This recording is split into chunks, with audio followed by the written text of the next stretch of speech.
So this is Foil Kite Self-Rescue 2.0. I'm calling it 2.0 because over this last summer when I was learning to hydrofoil and using my foil kites on the water much more, I did have to self-rescue a number of times. And I found that I had to kind of develop actually how I did that so that things would go better. So this video is about what I learned along the way. So if you find the information in this video useful, you can help other people to find it by liking and subscribing or commenting. That's always appreciated. So if you're like me, and you are like me because you're here watching this video, you go to YouTube and try to learn about tips and tricks to make life easier out on the water. So I, of course, did that, and a couple of the videos that I used the most were from Our Kite Life and the OK Kiteboarder, and I found them quite useful. So this is in no way a critique of those videos, but I did find that I had to kind of go a bit further than some of the tips, especially around how to pack up my gear to get it in. So if we take just a quick look at a couple of those videos here, I can show you what I mean, where I felt like I had to go a bit further. So for now, I'm just focused on the swimming part here. So pushing the board in front of you with one arm, trying to swim with the other arm, holding the board, pushing the board with both arms, kicking. Here we are kicking again. And I think you just have to think a little bit about how far could you actually swim like that. It's far.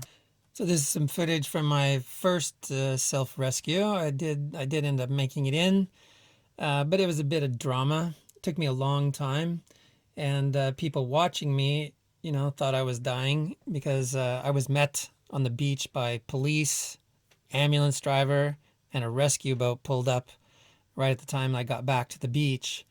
The kite took on a whole lot of water, and I didn't have a real tuned up system for how to pack it all up and then try to swim with it back to the beach. So I was kind of one-arming it. I had one arm up on the board, and I was one-arming it the other way to swim, and it just took forever. So this is part of what inspired me to try to get things a little better. So and that's going to be the bulk of what we do. But first, a few considerations. This is a question you have to ask yourself very seriously and be thinking about some details, which is how far can I swim back with my gear? Because we do want to take our stuff back with us in general. So you need to ask yourself about your own swimming skills and physical condition. I was a competitive swimmer when I was growing up, and I still train quite a bit swimming, at least when the pool is open. Due to the coronavirus, it's closed right now. I'm in decent physical condition, but I'm approaching 60 years old. So you have to think of your swimming skills and your physical condition. You also need to consider wind, water, current, and temperature. All those things are also going to affect your ability to get back, as well as the general lay of the land and how many access points do you have to get out of the water. A real important one is what are you wearing? If you're just in a pair of shorts and a harness, you have much less drag than if you're wearing, like, for example, a dry suit and a life jacket. Life jackets are great for floating. They're not very good for swimming. They slow you down quite a bit. So everything you've got hanging on you is a certain amount of drag. So it will vary by what you're wearing. And then also, how much does my gear slow me down? As you saw in those videos, when they're trying to push their board with their kite up on top of it back to the beach, you're not in a very good position to swim very well. And it's this last point, that this video is going to focus on mostly. The other questions are questions for yourself. So, but think about these things because it's pretty important. So here's how much my gear is slowing me down, and this is the point of the whole video. I guess some will be happy we're there. So swimming along, and the board is just dragging behind me. I'm not waving to my board. I'm waving to that boat in the background. I had 4 offers to take me back, but I told them I had to swim. It was a deal I made with myself.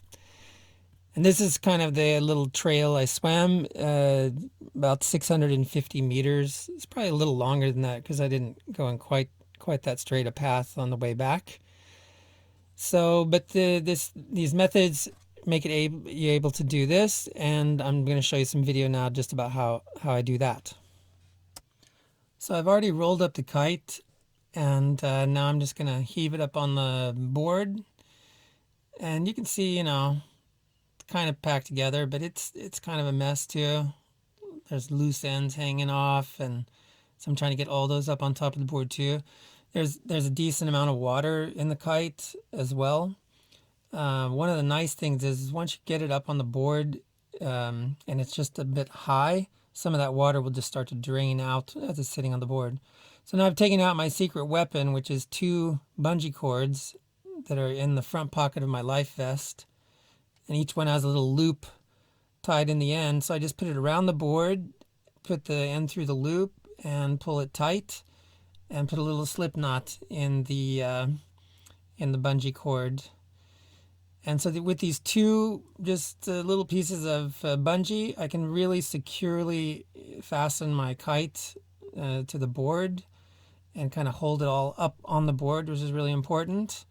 And you know, I don't even know I'm carrying them around, and they're very easy to access in that front pocket of my life vest. I had like a little bag before that I tried and stuff, and some other methods, but I found when you're on the water, you got to be able to get to things very easily, and they got to be very easy to work with. I'm squeezing a little bit of water out of the kite now. Now, this little tether here, I kind of messed up, and so I'm gonna like fix that because I hooked it up inside the bungees. But I'm going to show you what that is now, so you see where that comes from. So this tether just sits wrapped around my front foot hook, and on the end it has a little tiny piece of bright yellow bungee cord, which makes it really easy to see the end, which is important. When you're going to unwrap it on the water, you can just see clearly what you need to take off and where you need to start unwrapping it. And then I can just unwrap it, and I hook that little piece of yellow bungee cord to my leash. Now, if you don't have foot hooks, you could maybe install a little point out on the tip of the board where you could have a small bag or something, or you could put it a little farther back, or you could have a little tiny bag, because the line can be super light. There's basically no load at all, so just a tiny cord will work. And then you have a little tow line, and then you just hook it to your leash, and you just swim quite normally, and your board just follows behind you. No probs. So now I got the little leash straightened out and hooked up, and it just starts swimming in like the other time. So this has really changed things for me as far as how confident I feel to get my kite up on the board, have all my gear packed together, and then this ability to swim pretty normally back. It just expands the range and makes you a bit stronger, but not invincible. So I hope that helped. Let me know what you think. And thanks for watching.